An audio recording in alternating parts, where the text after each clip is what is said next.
hey, let's question our government policies and structures. So I'm wearing this New York hat today because my partner and I are officially moving this weekend from San Diego, so I'm feeling a little bit spirited.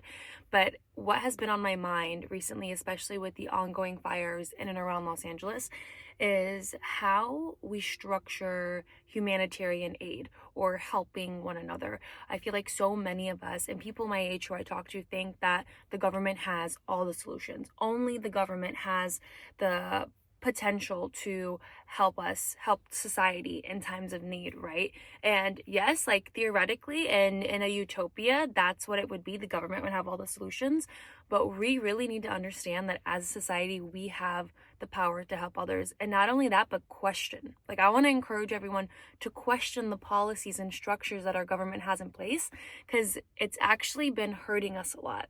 I do feel like a lot of people who are Americans and have never left the United States have this kind of worldview of America as just like the greatest nation, but we need to question our policies and our leaders always. Let's start with an alarming statistic. So, according to the annual homeless assessment report to Congress, in 2024, 580,000 people in the United States were homeless, including thousands of children. Okay, when we narrow it down just to California alone, it's over 170,000 people, adults, children, right? That's about 30% of the entire nation's homeless population lives in California. So it kind of makes you think, how do the most wealthiest people in industries live in the state, but we also have like the biggest homeless population in the nation? Here's the kicker. I've talked about this so many times. California has misspent, mistracked, misused $24 billion. That's B as in billions dollars, for funds that were allocated for solving homeless issues. Now, majority of this $24 billion is our taxpayer dollars, okay? So we need to be questioning, where is this money going? We can't just stand by and allow this sort of misspending to happen. So California has one of the highest tax rates in the country, right? So we're talking about up to 50% of your annual salary can be deducted depending on how much you make, right? That's a lot of money, right? So how are we getting taxed so heavily, yet we don't really see much of a result? So our taxes should be going to public services, yet we have one of the highest homeless rates in the nation. Okay, people are still paying a lot of money for insurance, right? So we're not even getting that healthcare security.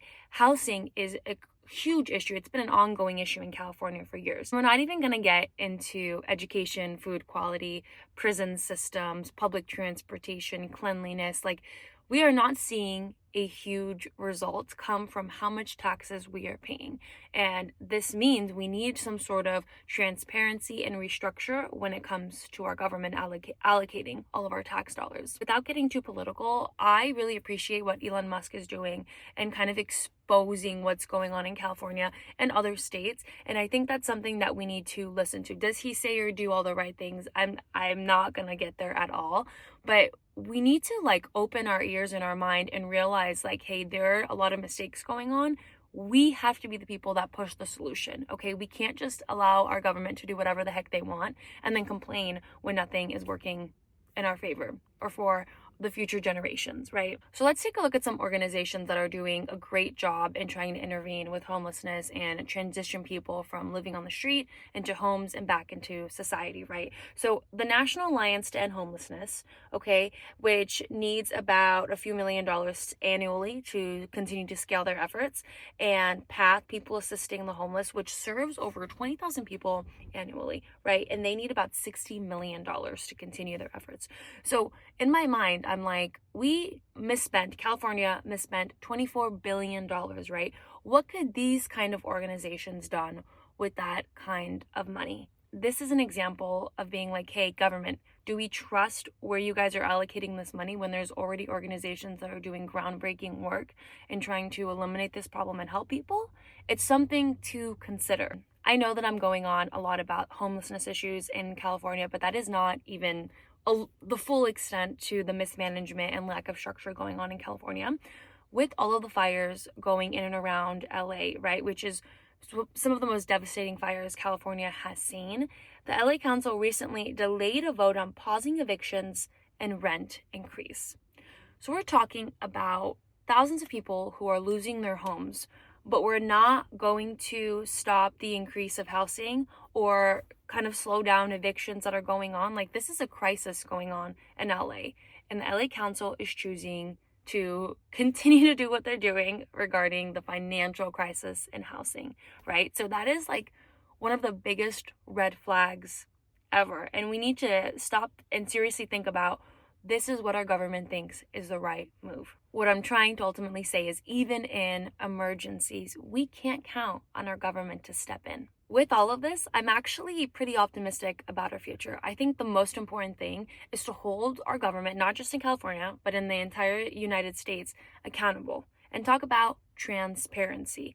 We should be able to know exactly where every dollar, every tax dollar is going and what public service it's going to. But beyond government intervention, we as a society, as a human race in general globally, need to realize that we are all connected and we are all a part of the solution. It's not without our action that there can be real progressive change. In fact, it's inaction that continues to perpetuate these problems, where we allow these things to happen without stepping up.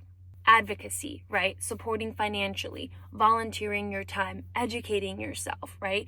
It's not always about giving money. Of course, that's so important, but it's about educating ourselves about the issue and feeling passionate enough to do something. I feel like in this day and age, we're all so busy-minded that we don't want to care about some of these things that are happening, or we think, oh, they don't directly affect us, but they do, and they will affect our future generations as well. Again, I feel optimistic, but mostly because of the people, mostly because of my friends and community that I know care about these super important issues. And it's not like a hot topic, right? It's not fun to be outraged by what's going on in our government. And it's not necessarily that negative energy that we want to put out there, but it's the courage to want to stand up and talk about how we can fix our future. That to me is actually optimistic. Like, I feel like when there's fuel and action to frustration, that's when change happens. And honestly, when it comes down to it, it's just feeling empowered enough to question what our government or any sort of leadership is doing. I think that's just the basis of any sort of change, really. Unfortunately, I really think that these LA fires have highlighted for a lot of people how unprepared and mismanaged our government is. Specifically in California, I'm talking about right now, but how it sounds like insurance companies and our government kind of knew that this sort of fire would happen and intentionally were unprepared, right? We're unsupporting people. So I know that in my friend group specifically, like, we're talking a lot about like what could have been done, but this is the perfect opportunity to set a foundation for the future of not only California, but the US, and hopefully just basic human rights and protection globally.